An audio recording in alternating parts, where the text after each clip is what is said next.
I think we'll start with who are you and where were you born and your early My life? name is Hurschel M. Chambers, Jr. I was electrician's mate first in the Navy. I got out of the Navy in 1952.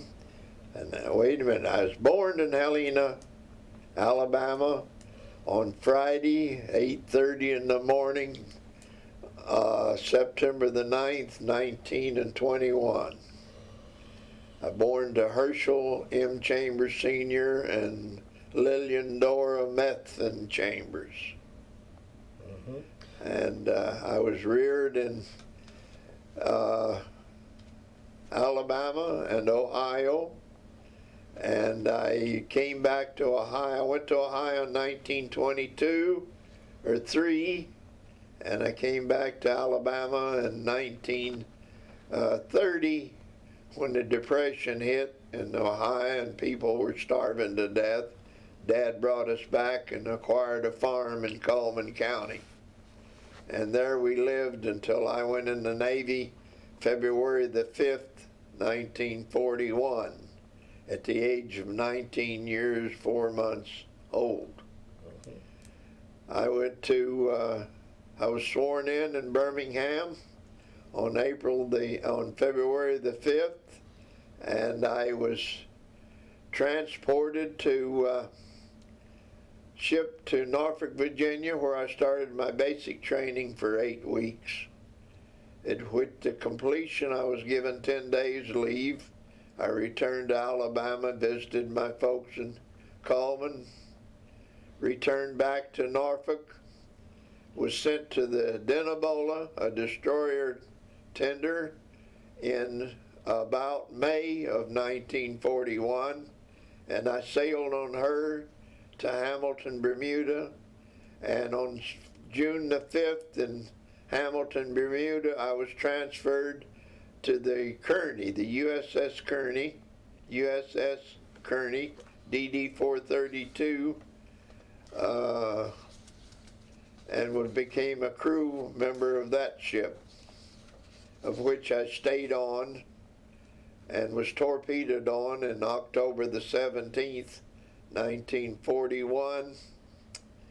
And I left there in August of 42 after she was recommissioned or rebuilt, and I was I transferred to the AO-40 USS Lackawanna in Baltimore, Maryland. I put her in commission and took her on her maiden voyage to Noumea, New Caledonia, and Espirita Santos down in the Guadalcanal area. And we fueled Bull Hussey's fleet down there in 1942, and we returned back to San Pedro, California, where I was transferred from there by request to the Mine Assembly Base at Little Creek, Virginia, where I went there for a period of time, 3 months or so, of mine construction, mine assembly at Little Creek, Virginia. And there I was shipped to Pearl Harbor, to the mine assembly base at Pearl Harbor in 1943. And at which time I didn't like the service. I requested submarine duty, and I went to board the submarines in 43 and rode them out to the finish of the war. I served on 2 submarines during the war.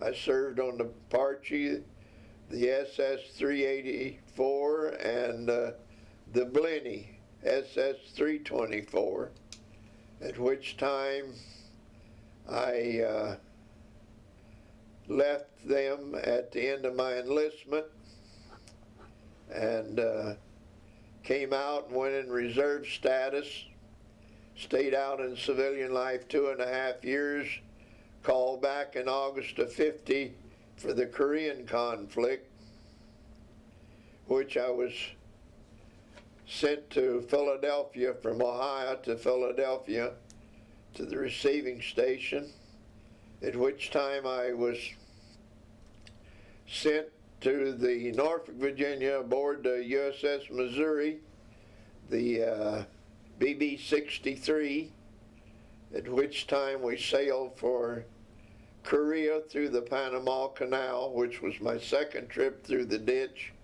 I went through on the AO-40, I went through on the BB-63, and she was 108 foot wide, and the canal's 110 foot wide, and they had to put rolling fenders that they put in at the bow, and they rolled down the full length of the ship, 888 feet, and then they'd bring them back to the bow and put them over again.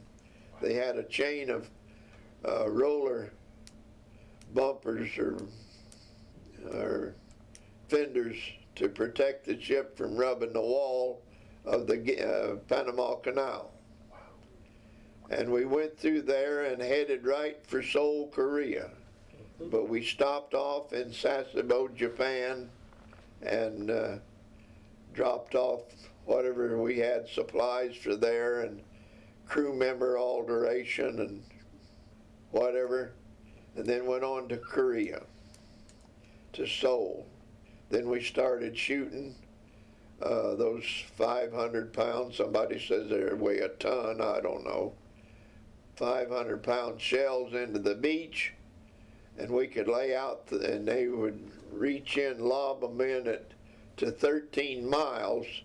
So we laid off the coast of Korea and lobbed them big shells in with the Army spotters giving us the latitude and the longitude and everything that we needed to hit our targets ashore. So we would fire one day on the Seoul side, and the next day, I believe, was Chongjin. We'd go around Busan, around the foot of Korea, and up the other side, and we'd fire shells over there the next day. Then we would come back during the night and fire them on this side the next day. And we had a lot of snow on us out there. We had 8 inches on deck at some time. And to get back to the Missouri on our trip from Norfolk to Panama, off the Cape May, New Jersey, or somewhere up there, we run into a hurricane, and it cleaned the whole deck of all the boats and the helicopters. And we had 2 brand new helicopters on there, and they just cleaned the deck completely of everything, automobiles, everything that was on the ship going with us. Just cleaned the decks clear. After serving in Korea about 4 months, the Bureau of Personnel sent out an all-nav letter to return all submarine sailors to return to submarine duty, which I was given orders and sent back to Norfolk, Virginia, where I went aboard the Silversides. And I put her out of commission, and then I went aboard the Scabbard Fish, and I sailed on her then until my enlistment was up in February of 52. And then I came out, and I've been a civilian ever since. That's excellent. Are there any particular little stories? You told me one about the swim call when you were down on AO-40. Well, we had swim call down, or Bull Halsey's ship had swim call, and they put the fire hoses over the side to keep the sharks fought back so the guys could go swimming. And they're in Newfoundland, New Caledonia. Yeah. Yeah. And there was a story about the LCVPs going up the river to. Oh yeah, that was in Espirita Santos, New Hebrides.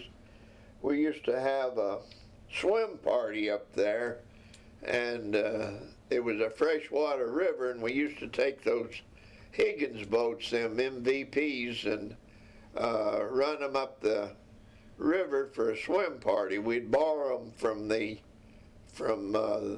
Courteous, the seaplane tender, the Courteous, and they would take us up there on a swim party, and the little pygmies were up there, and you could see the leaves part, and all you could see was two eyeballs looking between the leaves.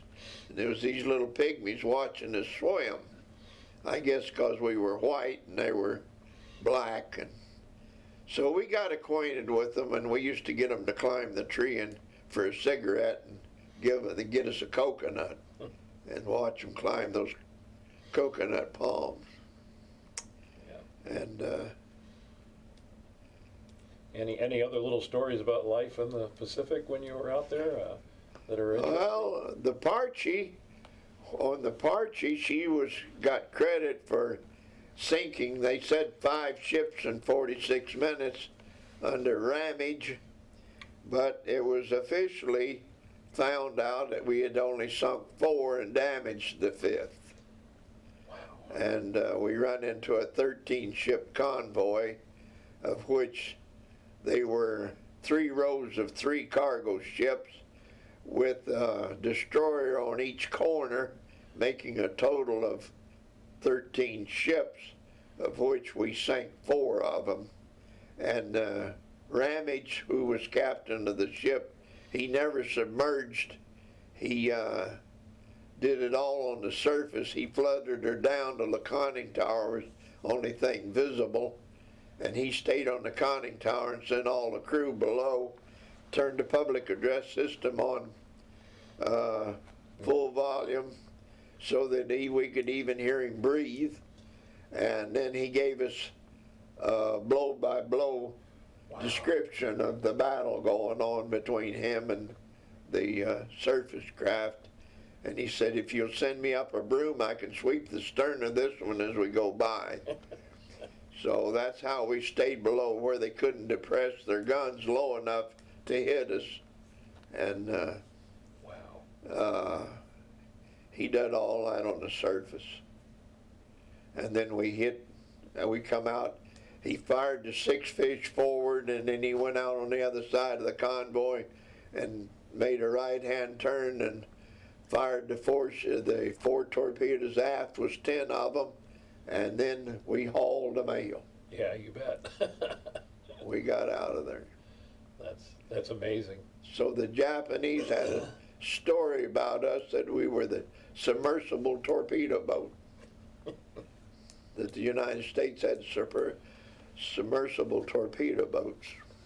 I suppose a submarine could be classed as that, couldn't it? Yeah. Only thing, they'd only make 21 knots with all 4 and even the auxiliary online in my day. Now the nukes, I don't know a thing about nukes. Yeah. I don't know. I've never been aboard one. Yeah. Let's see. And going back to the Kearney, I think it's interesting that it all happened before we really officially got involved in the Second World War, didn't it? It was 56 days before the Japs bombed Pearl. Right. And we got caught there, I think they said 450 miles southwest of Iceland. Mm-hmm. And I think in the paper somewhere somebody said Greenland, but it was Iceland. Mm-hmm. And we were running out of, I believe, Haljador Bay in Newfoundland. Mm-hmm. And we ran to, I may have my bays mixed up, it's very possible. Mm-hmm. But we ran from there to Reykjavik, Iceland. Mm-hmm. There we would peel off and the English would take over, because from there on it was a war zone. And we were escorting them in peacetime. Right. But that's when we got torpedoed. And then on the 26th of October of 41, they torpedoed the Salinas, the oil tanker. Mm-hmm. I don't know what her number was, but somewhere around 10 or 12, down in the low numbers. Mm-hmm. Pardon me. And then on October, I believe it was I don't know, October the 30th, so that wasn't Halloween night, was it? No. So October the 30th, they sank the Reuben James, which is an old World War I four-piper, thin-skinned destroyers. Right. Well, I was the reason the Kearney didn't sink. She was one of the first watertight integrity ships that we had. Right. She was commissioned in 40 in Brooklyn, New York, in 40. Yeah, she was built in Bath, Maine. She was essentially brand new at that point. Yes. Yeah. Yes, she's a year old. Yeah. Yeah. Yeah, that was. That's told in that. And that ship had 4 single 5-inch 38 mounts, right? No, when I went aboard her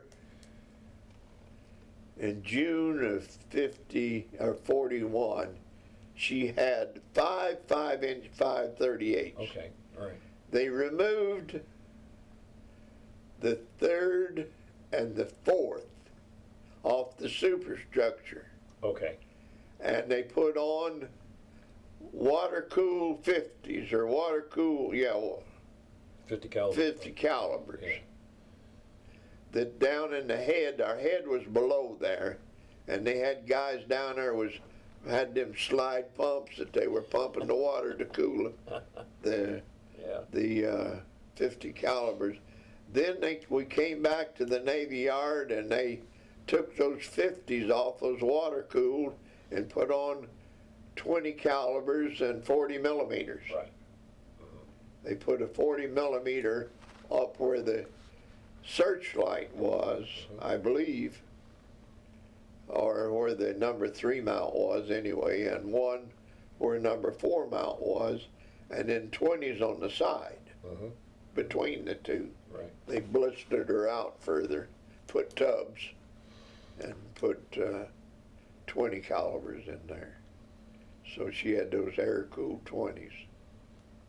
It was pretty remarkable that she didn't sink under those circumstances, though. Very, very much so, because there had to be over 200 of us, 230 probably, that we didn't get killed. I don't know what the crew complement was at the time. I guess it at 240.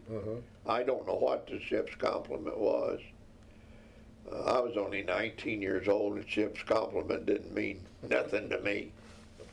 Yeah. Until I got to submarines, and then it was 72 men and 8 officers. Yeah. Yeah. That's amazing.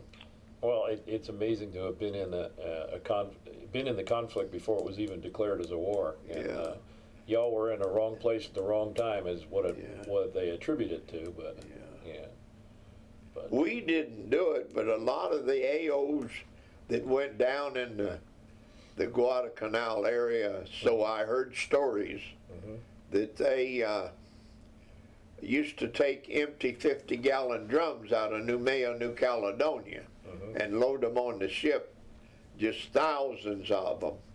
And then they would pump that avgas into them 55-gallon drums and roll them over the sides as they went through the canal, and the Marines would come out and get them with nets and local boats that they had to operate in there, and tow the gasoline into the beach, which they would haul to the airfield and pump it into their planes. Oh. And I Yeah. didn't see it, I heard it.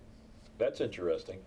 And so we did a lot of things to win this war. I mean, it's not according to Hoyle. Then we fought all the way from New Guinea back through Truk and Tarawa and up through the Marianas and all the way up to the Philippines and on to Okinawa. And we was headed in Japan when the bomb saved them. Yeah. It's an incredible saga when you think about it, all the things that went on. I was in the whole time. Yeah. Yeah, I went in February the 5th, got out February the 12th of my first enlistment in 47. Yeah. Any other things that you can think of that you might want to Say here. I'm not telling you sea stories. No sea stories. That's fine. No, I'm not telling you sea stories. Anything else we need to do? No, that's, Okay. that's pretty good. Herschel, we Thank you, really, Frank. really appreciate your effort here, and thank you very much for coming in and sharing your story. We really Well, you're appreciate certainly welcome. it. Yeah. And Any, I'll probably think of a dozen things I should have told you after I Absolutely. get away from here. any words of wisdom for the people coming behind us? Just tell it like it is. Amen. Tell it like it was. Amen. Don't try to exaggerate and tell lies about it. Just tell it like it was. Amen. And I had some awful good breaks. I had some awful good duty. I wasn't always in combat. I had good shore stations. I could have stayed at mine assembly base, I imagine until the war was over, but I didn't choose to do that. I wanted a bite of the action. Yep. I didn't know what I wanted. Yep. My mother was dead. My father was left with 4 kids. And I ran away from home and joined the Navy. And It's a good story, and you were part of it, and we really appreciate you coming in. well, So you're more thank than you very welcome, much. I assure you. Thank you very much. You bet. Bye. Good job.